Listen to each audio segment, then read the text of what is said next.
when you do a ketogenic diet, right? Because there used to be a diet called Atkins diet, right? Mm-hmm. Dr. Atkins died, as you know, and I think it was, all this guy was eating was just meat, just only meat.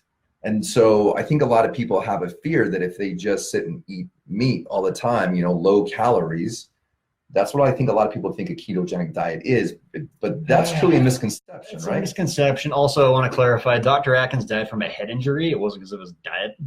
People don't get that one, but he slipped and fell on a sidewalk, and that's what killed him. That had nothing to do with his nutrition. But well, there you go. With the Atkins diet, you're mimicking the induction phase of an Atkins diet, where it's eating 70% of your diet from fat. Well, he'd recommend people go eat 2 pounds of bacon for lunch, and then go drink down heavy cream with all fat, basically, and then switch gears to mostly protein.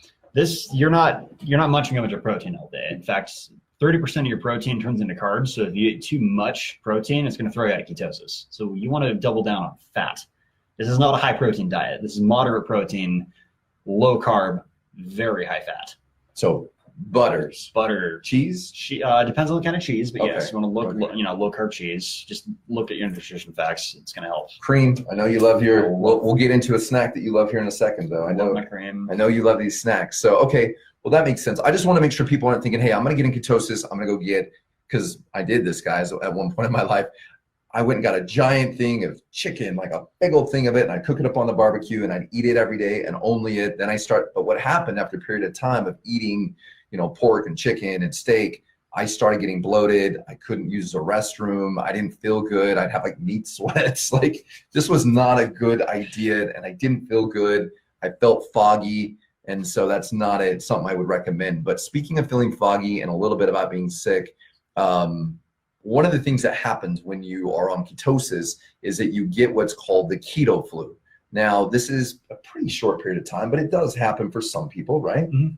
You want to explain a little bit about what keto flu is? We kind of slightly touched on this when you stepped out for a drink earlier. But, oh, good. I didn't know that. Okay. But to go a little further in, basically, your body's burning through a bunch of electrolytes because you're losing all this water. You're losing a bunch of sodium, potassium, magnesium, and calcium with it.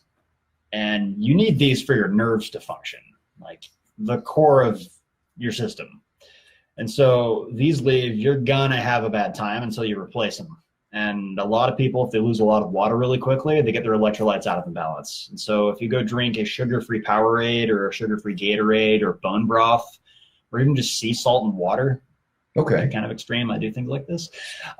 It's not bad, a little sea salt. And also, if you take a little bit of sea salt and water, it's going to help move some things through the body pretty quickly. It's a natural, it naturally flushes your body. Epsom salt's even more so. That's your magnesium. But you want to restore your electrolyte imbalance and then make sure you're getting enough fat, because depending on how far you've gone into the American obesity epidemic, we're all here,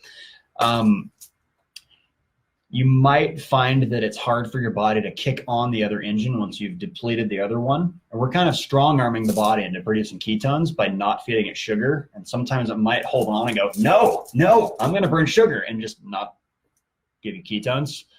And so you want to make sure you have enough fat there so that the body will get the signal to switch over to burning fat. And so if you get a keto flu, slam your electrolytes. Bone broth's going to change your world. And then do a fat fast.